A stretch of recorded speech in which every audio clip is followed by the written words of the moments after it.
Have you ever walked into a store and started looking at the planners with the best of intentions and wondered, why does this one have a monthly? Why does this have a weekly? Why does this have a daily? What is all this for?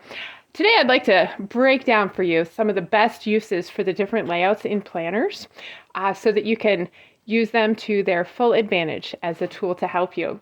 Hi, this is Heidi Cooper, and this is the Biblical Planning for Women podcast, where we dig right into scripture and find principles to help us steward our homes and our families and our time. All right, so today I want to talk about planner layouts. We're going to get real practical today. Now, I've designed a planner since 2017, and I produce them. I'll put a link in the description if you'd like to check them out. And I only mention that because I want to point out that my particular planner has a monthly and a weekly section.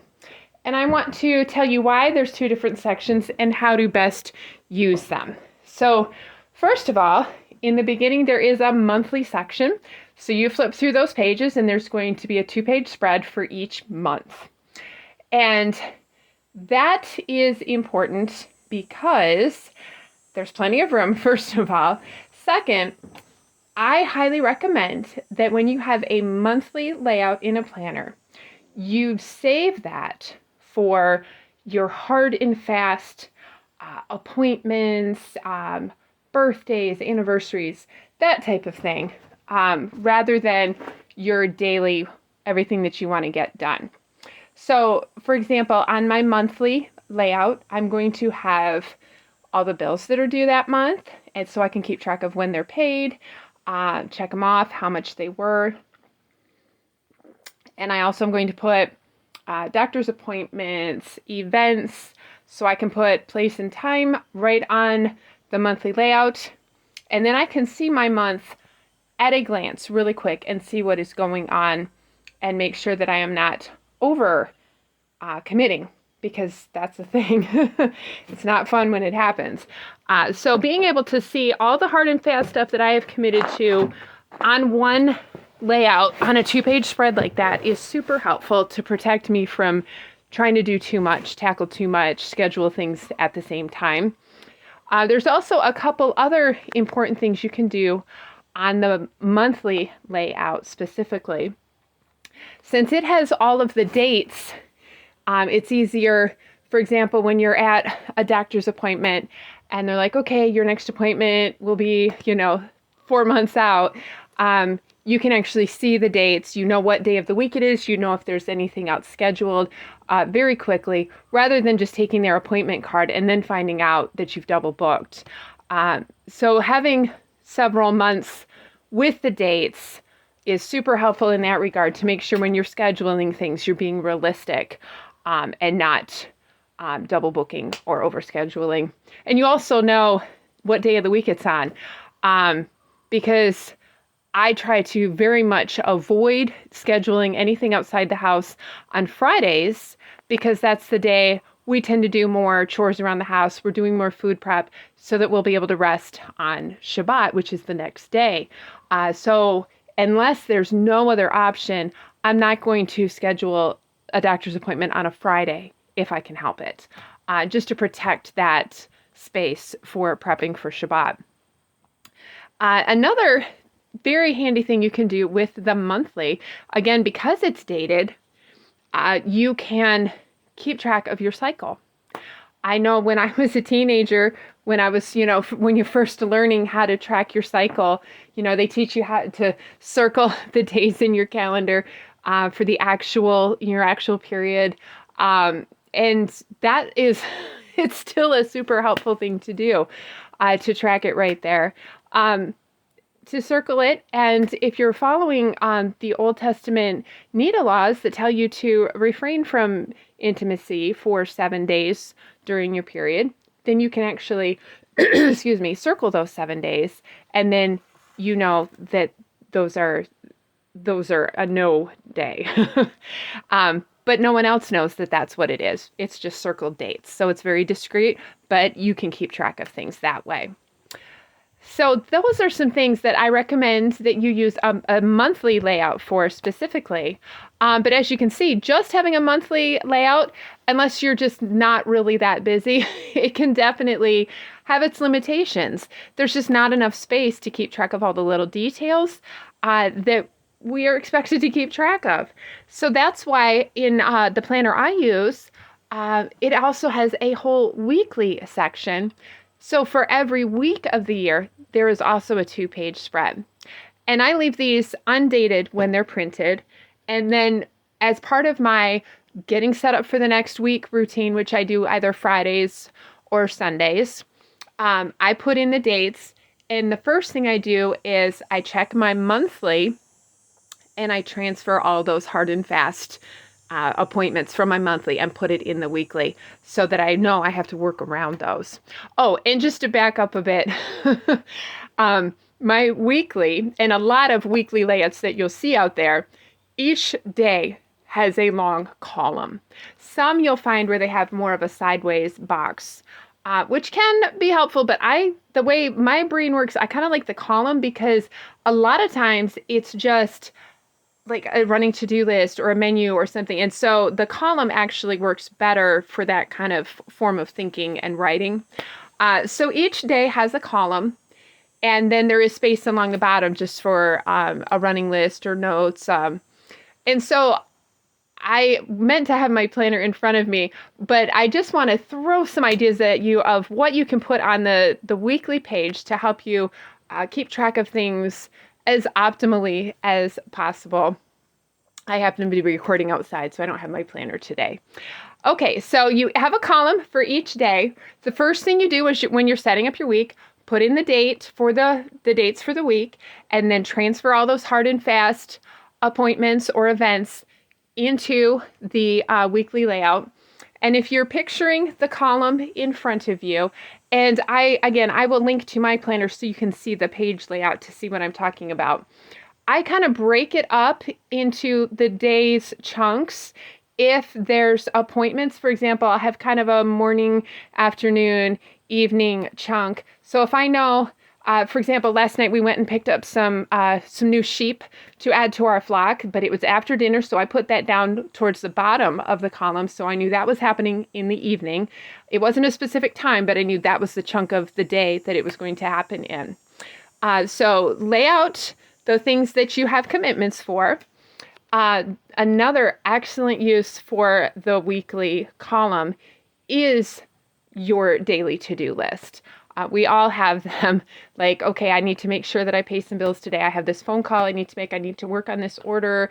I need to make a dent on this cleaning project I'm working on. Jot those things down. Try to keep it short, though. Try to keep it realistic. Having only the one column can be to your advantage because it helps you to be a little more realistic with what you can actually achieve in a day. I like to encourage people to pick your top 3. Your top 3 that's what really needs to happen. And then anything else beyond that, consider it gravy. If you can do that, A, you're going to feel a whole lot better about yourself. B, it helps you to prioritize the things that maybe have tight deadlines or the things that really are more of a priority to you and what you're trying to achieve. Put those 3 at the top. In fact, if I remember correctly, yes, in my weekly, I actually have 3 circles right at the top for those 3. Like those are, if I just get those, I'm going to feel good about the day. So put those right at the top. And then as you finish them, you can run a highlighter, draw a line through them. I wouldn't obliterate them entirely because it's nice to show off what you did and it's nice to be able to still read it when you're done. So that's definitely want to put your daily to-do list on that weekly column. Down near the bottom is where I usually put what's for dinner. Now we tend to, for the most part, have a rotating meal plan. So our meals don't change very much, but particularly when there is something different. Right at the bottom is where I'll put what's for dinner, and I'll lay that out ahead of time. So like I said, particularly if I want to fix something special that's not our normal, I will write that in right at the bottom to remember that that's what I wanted to fix.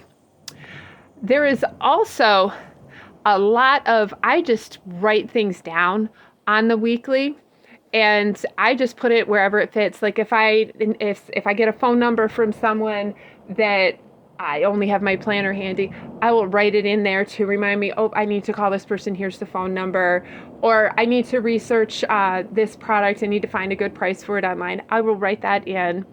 And so I will just jot these things down. And as the week progresses, if I had a day, like if Sunday I didn't write a lot and now it's Wednesday, I'll start writing the notes over on the Sunday spot. It doesn't matter as long as I can see it really clearly. And if I don't tend to something by the end of the week, I need to make sure that I kind of transfer it over to the next week because it hasn't been tended to yet. And if you know you have things like that might be a little longer term that you'll need to refer to, I would encourage you to put it on a Post-it note that you could move if you needed to. That can work well when maybe you're working on something over multiple weeks or you just didn't have a chance to get to it yet. And then another great use for your weekly layout is putting a couple Bible verses right in your planner. So as you're spending time, maybe in the morning, I like to have a little 20-minute chunk before I go to bed in the Word and just reading and studying. I encourage you to write scripture as well. And a great place to write scripture, when a verse really pops out at you, write it in your planner. And then as you're going through the week, it's there and you can keep meditating on it and mulling it over. And that is just it's an amazing tool to be filling our head with scripture by copying it right into our planner where we will see it multiple times a day. So I do try to copy 1 or 2 verses right in there, right in that weekly spot. In mine, there is space along the bottom, or, where you've got a day, like I said, that you didn't write a lot in, you can copy a verse in there.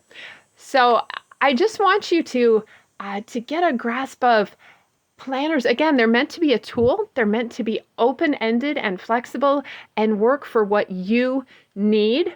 So these are some tips, but you will find if you flip through my planner, every week looks a little different because I